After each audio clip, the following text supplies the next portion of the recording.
këlëng ak yooyu quoi. d'accord ñëw na fii def benn DPG tamit bu retenir woon attention nag très sincèrement bu retenir woon attention. Après Idrissa Seck kan moo ñëwaat bon y a d'autres DPG. Celle de Souleymane Ndéné Ndiaye. Celle de Abdoul Mbaye.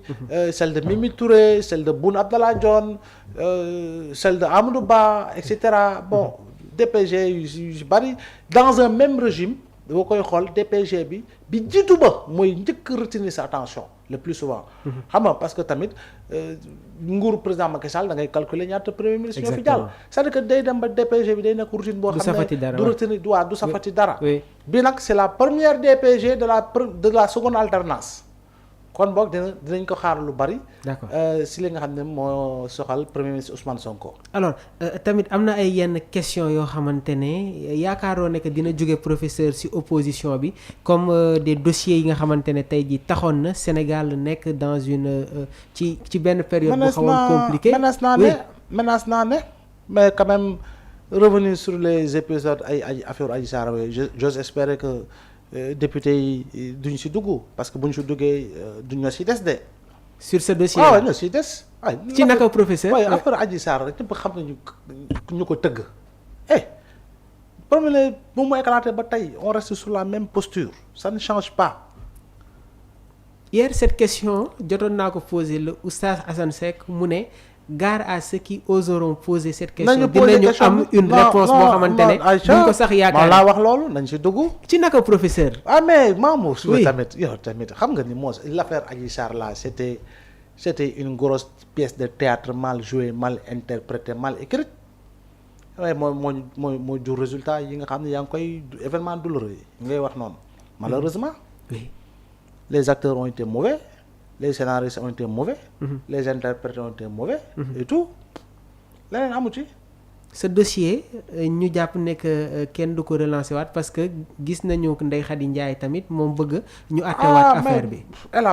C'est son droit le plus absolu. C'est son droit yoonam waaw. C'est son droit le plus absolu. Oui. Que de demander cela c'est son droit le plus absolu. amul leneen c'est son droit le plus absolu. Je pense que. nañu dem rek bu doon bu ñu ko yëkkati woon yoo ko dina jëf fu ñu ko foog nga ne que professeur on va bi les dossiers dinañ ko activer waat pour voilà. ñu xam exactement je sais pas trop.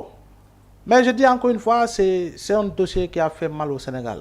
D'accord. Et c'est un dossier qui a fait très mal à beaucoup de Sénégalais. Et malheureusement battu sur du mensonge parce que tamit junj doy na borom xel comme on dit. li nekkoon autour de Adji Sarr lépp jàkkaarloo di dóorante. jeex na tàkk.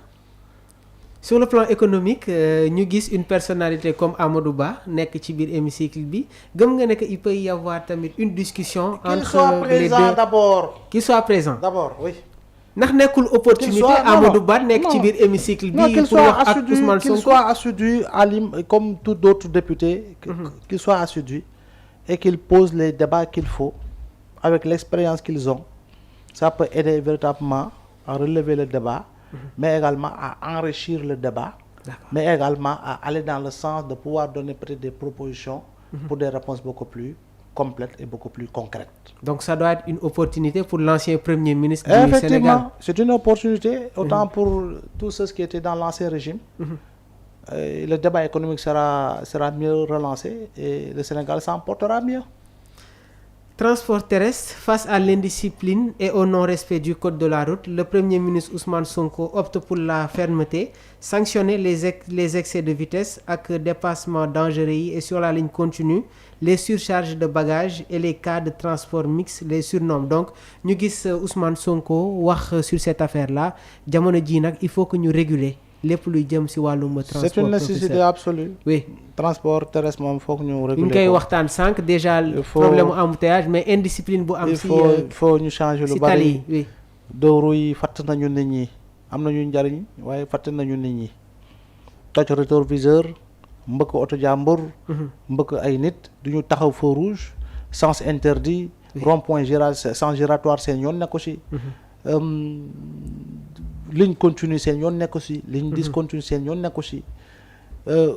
duñu am feu duñu am phare nu leen neex la ñuy def duñu clignoter pour ñoom ñoom duñu taxaw dañuy nekk à 100 mètres di la klaxonner te yow nga war a tourner xamuñu code de la route amuñu permis de conduire ñu ci bari c'est du grand n'importe quoi on ne doit pas lui laisser faire il faut sévir. sans pour autant tamit oublier ñi nga xamante ne ñi ngi yor seen ay scooter di def ay vol ay agression ak bari na ci surtout côté bi ñu nekkee ñun moom c'est terrible professeur il faut ñu organiser yooyu yëpp daal secteur dañu koy organiser mais doo ko bàyyi dans l'anarchie ba lu nekk juux si lu leen neex def mbëkk nit ñi jéggi tali nit autoscour ne la tël jakartaay biw fu ne c'est-à-dire que dañuy liggéey mais quand même dañ koy teg ci yoon oto ba ñuy njëkkanteel day fay assurance moom sax am na assurance am na këyit yëpp bu matulee police bi pour ko arrêter saa da koy bindal da koy attester ba mu fourrière ko ñoom ñu nekk ci tali bi ba pare fay yow essence da ngay jënd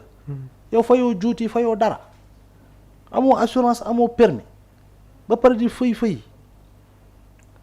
yenn accident yi bu amee moom mi dëwru bi moom mooy perte waaw oui. Donc il faut quand même ñu sensibiliser leen ba pare sévir il faut sortir le bâton quand il le faut. Donc le Premier ministre on est tout à fait d'accord sur la position bi nga xamante ne moom la jël face à l'indiscipline et au non-respect du code de la route. Dañuy dem sur notre dernier point de cette émission. Professeur Barthélémy Diaz ba tey jii nii mi ngi continuer à enchaîner les sorties gisoon nañu cérémonie de retraite bi nga xamante ne amoon na fële ca Saly mu am une altercation ñu bëri ne il ne doit pas être présent sur cet événement là.